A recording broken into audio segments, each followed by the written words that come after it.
7 मई 2020 गुरुवारी वैशाख पूर्णिमा। तुलसी पत्र रखे यहाँ पर, आपकी 7 पुश्तें भी रुपये पैसों में करेगी राज। मित्रों, सादर जय श्री कृष्ण। हमारे YouTube चैनल में आप सभी का बहुत बहुत स्वागत है।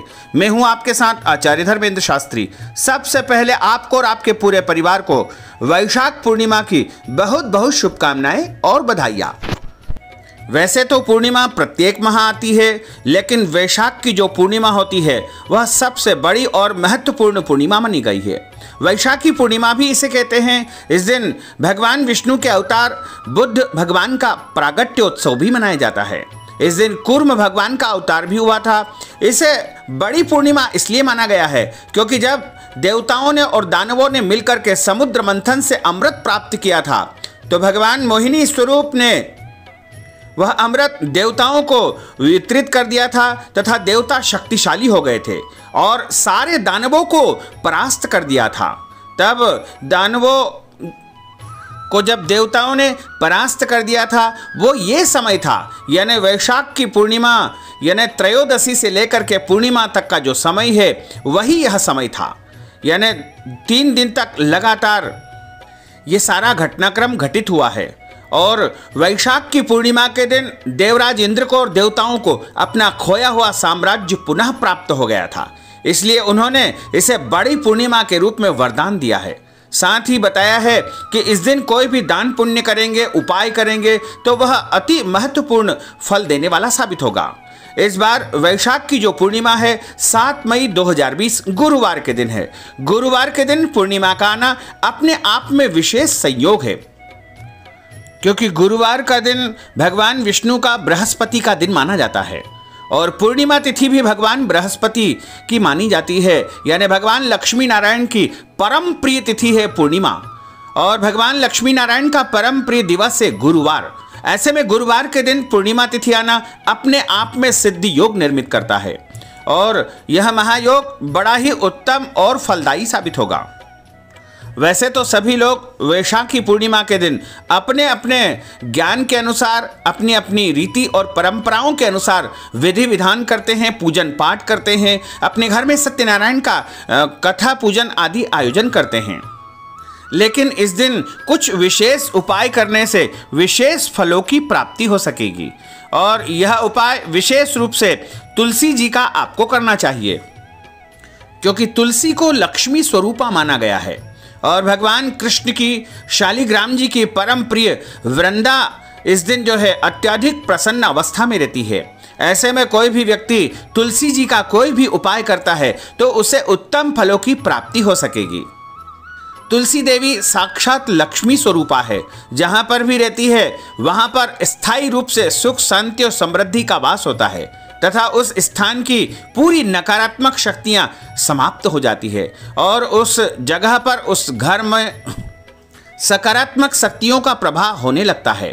तुलसी जी का हमारे धर्म ग्रंथों के अलावा विज्ञान ने भी बहुत चमत्कारिक ढंग से बताया गया है।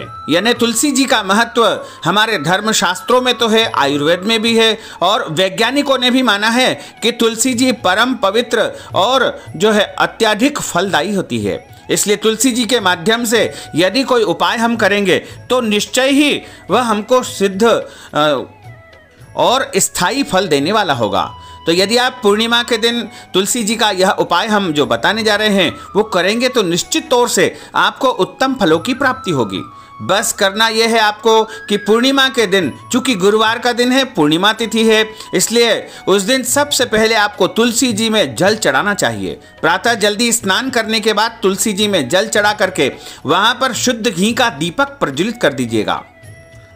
उसके बाद तुलसी माता से प्रार्थना करिएगा कि हे तुलसी माता, हे वृंदा, आप जो है भगवान श्री कृष्ण की पटरानी है और आज हम आपके माध्यम से कुछ उपाय करने जा रहे हैं, तो आपसे हम निवेदन करते हैं और कुछ तुलसी के पत्ते हम आपसे प्राप्त करना चाहते हैं। इस प्रकार ओम वृंदाय नमः यह बोल करके तुलसी के पत्ते आप तोड़ लीजिएगा और धीरे धीरे आपको तुलसी के पत्ते तोड़ना है, खींच खींच करके, और ऐसे नहीं तोड़ना है जिससे तुलसी माता को कष्ट हो। बड़े आराम के साथ तुलसी के पत्ते तोड़ना चाहिए। तुलसी के आप इतने पत्ते ले लीजिएगा कि एक तुलसी के पत्तों की छोटी सी माला आपको तैयार करना है और वह माला इतनी बड़ी हो कि आपके घर में जो भी गोपाल जी हो या विष्णु भगवान हो या शालिग्राम जी हो या कृष्ण भगवान की या राम जी की कोई भी मूर्ति हो तो उनको आप यह तुलसी की माला चढ़ाएं। इतनी तुलसी के पत्ते तोड़ ले। इसके अलावा कुछ और भी अधिक मात्रा में यानी 10 एक तुलसी के पत्ते और आप तोड़ लीजिएगा। तुलसी के पत्ते आप ले जा करके सबसे पहले एक तुलसी जी की छोटी सी माला तैयार कर लीजिए। एक धागे में तुलसी के पत्ते लगा करके एक तुलसी की जो है पत्तों की माला तैयार हो जाएगी और उसको भगवान शालिग्राम को या विष्णु स्वरूप किसी भी देवता को आप अर्पण कर दीजिएगा। उसके बाद जो तुलसी के पत्ते आपने अतिरिक्त रूप से तोड़े हैं उनमें से सबसे पहला एक तुलसी पत्र आपको अपने तिजोरी में रखना चाहिए। तिजोरी यानी जहां पर आपका पैसा रखने का स्थान हो। लॉकर में भी आप रख सकते हैं, अपने गले में रख सकते हैं या फिर पर्स में भी आप तुलसी का पत्ता रख सकते हैं। इसके अलावा आपको दूसरा जो तुलसी का पत्ता है वह अपने रसोई घर में अपने भंडार गृह में रखना चाहिए, जहां पर आपके खाने पीने के भंडार की सामग्री जैसे चावल, आटा, गेहूं, मसाला इत्यादि रखते हैं वहां पर कहीं पर भी एक तुलसी पत्र आपको रखना चाहिए। उसके बाद एक तुलसी पत्र आपको अपने जहां पर अतिथि आते हैं या जो आपका हॉल हो, मेन मुख्य जो हॉल हो वहां पर कहीं पर भी आप एक तुलसी पत्र रख दीजिएगा।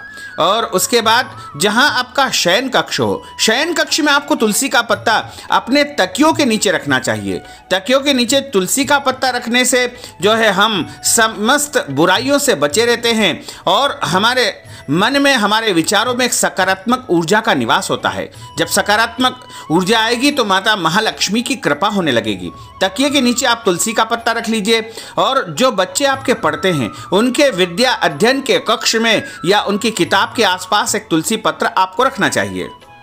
इसके अलावा भी जो अन्य आपके कक्ष है उनमें भी आप तुलसी पत्र रख सकते हैं। तो अलग अलग स्थानों पर आपको तुलसी पत्र रखना चाहिए और उसके बाद आप जहां चाहे वहां पवित्र स्थान पर तुलसी के पत्ते रखना है और आप प्रार्थना करें कि हे तुलसी माता, आपको हमने हमारे घर में स्थापित किया है, आप अखंड लक्ष्मी के रूप में हमारे घर में हमेशा हमेशा के लिए विराजित रहेंगे।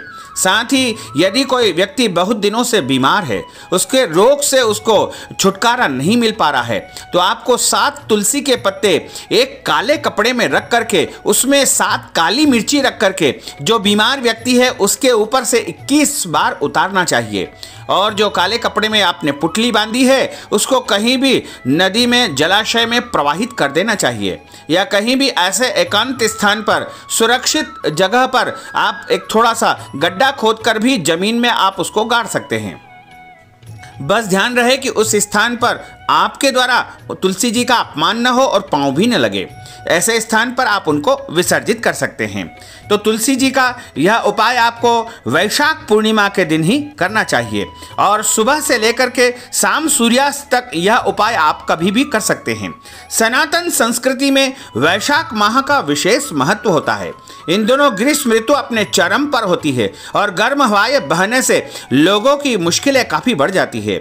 इस मास में जल का काफ़ी महत्व बढ़ जाता है और जल की कमी के कारण जल के दान और जल के किफ़ायत से उपयोग करने पर इसका महत्व काफ़ी विशेष माना गया है। भविष्य पुराण आदित्य पुराण में वैशाखी पूर्णिमा को अत्यंत पवित्र और फलदायी माना गया है। इस दिन पिछले 1 महीने से चल रहे वैशाख स्नान और धार्मिक अनुष्ठानों की पूर्णाहुति की जाती है। वैशाखी पूर्णिमा के दिन मंदिरों में हवन पूजन का आयोजन होता है। चूंकि इस बार मंदिर में लॉकडाउन होने से हवन पूजन आदि सार्वजनिक कार्यक्रम संपन्न नहीं हो पाएंगे, इसलिए आप अपने घर में भगवान सत्यनारायण का पूजन करें, माता महालक्ष्मी का पूजन करें। इसके अलावा उस दिन दान पुण्य जो भी आप करना चाहें वो आप पूरे दिन कर सकते हैं। कोई मंत्र जाप यदि करना चाहें तो वो भी आप इस दिन कर सकते हैं।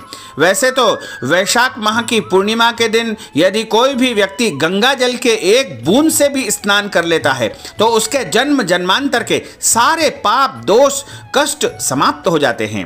वैशाखी पूर्णिमा के दिन मनुष्य को लंबी आयु के लिए तथा धर्मराज की कृपा प्राप्त करने के लिए एक कलश के ऊपर एक फल और कुछ मिठाई रख करके दान करना चाहिए, जिससे धर्मराज प्रसन्न होते हैं और आपको लंबी आयु प्रदान करते हैं तथा आपके घर में और आपके परिवार में किसी को भी अकाल मृत्यु का भय नहीं रहता है।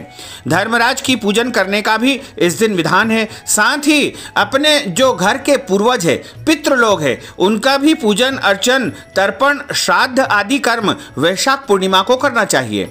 और ऐसा माना जाता है कि इस दिन उनके निमित्त गीता पाठ पढ़ना चाहिए या सुनना चाहिए। साथ ही भागवत कथा का भी इस दिन श्रवण कर सकते हैं। या तो आप भागवत का एक या आधा श्लोक भी पढ़ लेंगे तो भी आपके पितरों को परम शांति प्राप्त होगी। वैशाखी पूर्णिमा के दिन 5 या 7 ब्राह्मणों को सत्तू, चीनी या गुड़ और तिल का दान करने से विशेष फल की प्राप्ति होती है। इस दिन भगवान विष्णु जी के निमित्त घी, चीनी और तिल से भरा हुआ कोई भी पात्र दान करने का विधान है। यदि कोई ब्राह्मण नहीं मिल पाए या आप मंदिर में नहीं जा पाओ तो दान पुण्य की सामग्री ब्राह्मण और मंदिर के नाम से निकाल कर आप रख दीजिएगा। इससे दान का भी आपका संकल्प हो जाएगा और पुण्य भी प्राप्त हो जाएगा। जब भी आपको ब्राह्मण मिले या आप मंदिर जाएं तो आप उनको दान कर सकते हैं।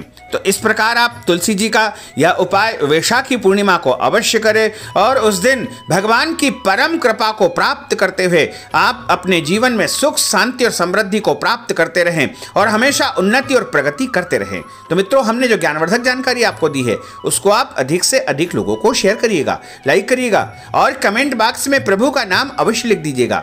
और यदि अभी तक आपने सब्सक्राइब नहीं किया है तो अभी और इसी समय सब्सक्राइब अवश्य कर लीजिए। आपको और आपके पूरे परिवार को सादर जय श्री कृष्ण, सादर धन्यवाद।